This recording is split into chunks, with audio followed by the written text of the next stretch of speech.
Good morning. I'd like to invite any young people or adults who would like to get closer to the story to come now to get closer to the story. And if you are not comfortable yet coming up, I would also like to remind people that there are worship bags at either door, either entrance to the sanctuary that they can gather and get. And also there are some quiet toys up front here, and you are more than welcome to enjoy them.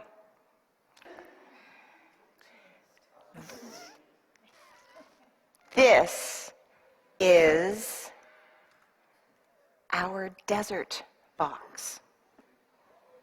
Some people might call it a sandbox, but it's not a sandbox. So many stories happened in the Old Testament in the desert that having a piece of it here in our sanctuary is so very important and special. It helps us to remember the things that happened in the Old Testament. The desert is a very hard place to live. There's a lot of wind, and it changes the shape. The sand can feel very hot during the day and cold at night. It's not easy to live in the desert. There's not a lot of rain in the desert. It's very dry.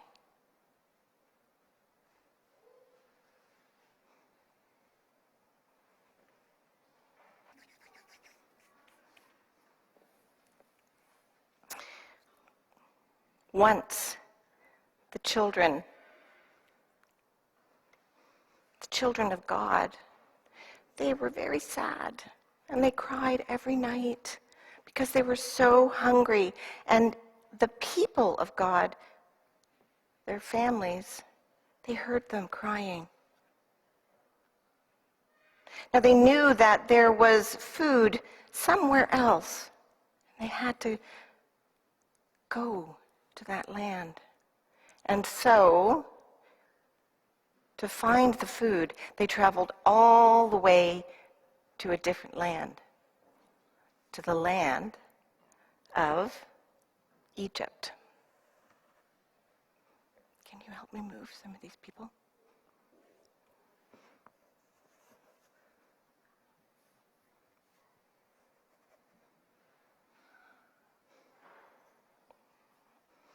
So while they were in the land of Egypt, a new king called the Pharaoh, he wanted all of God's people to become slaves, and he trapped them. And he kept them in Egypt, and he made them do all the work. And the people of God weren't happy. No, it was very hard to be told all the time when you had to get up, when you had to go to sleep, when you had to eat, when you had to work. And they cried out to God.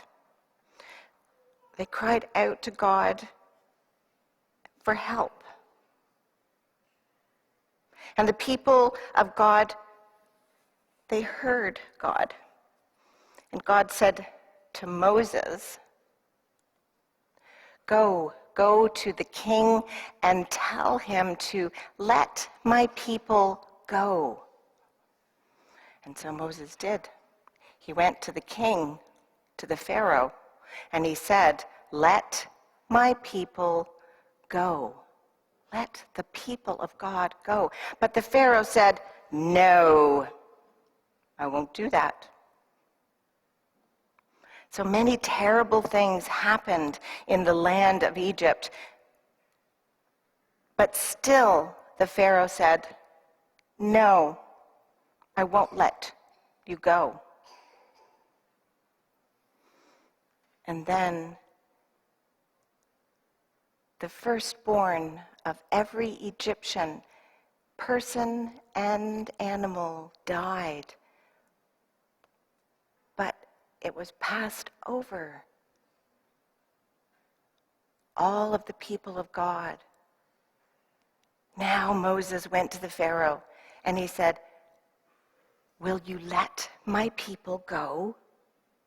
Finally, the Pharaoh said, "Yes, okay, fine, I'll let you go." So Moses, not the Moses, but Moses rushed back to the people of God and he said, "Hurry, we have to leave now. We have to leave now.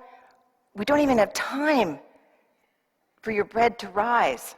So they had unleavened bread and they rushed out of Egypt together. Can you help me move all the people? Yes, you can. Come on. And they rushed out of Egypt.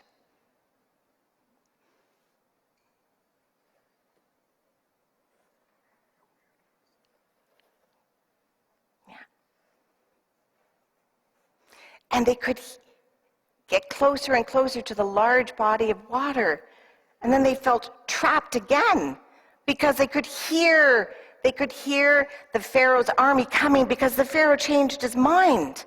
And so they were close to the water and they called out to God again. They said, "Oh, God, help us. Help us." God did. He opened the waters so that the people could go through. Oh, boy, they were happy. Some of them danced as they went through. Some of them went together with other people.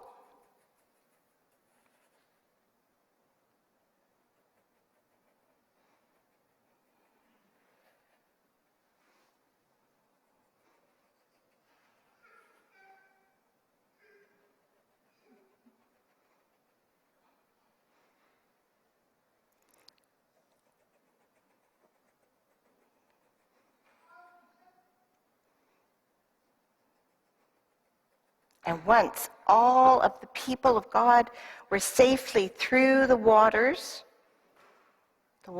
closed up.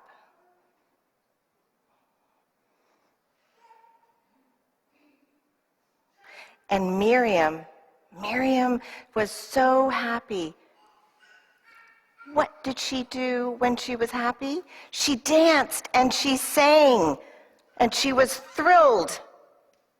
The people of God were safe. They were through the waters. Okay. You can move the camera now.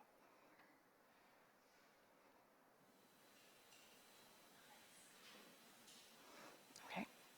So I wonder what it felt like to go through these waters.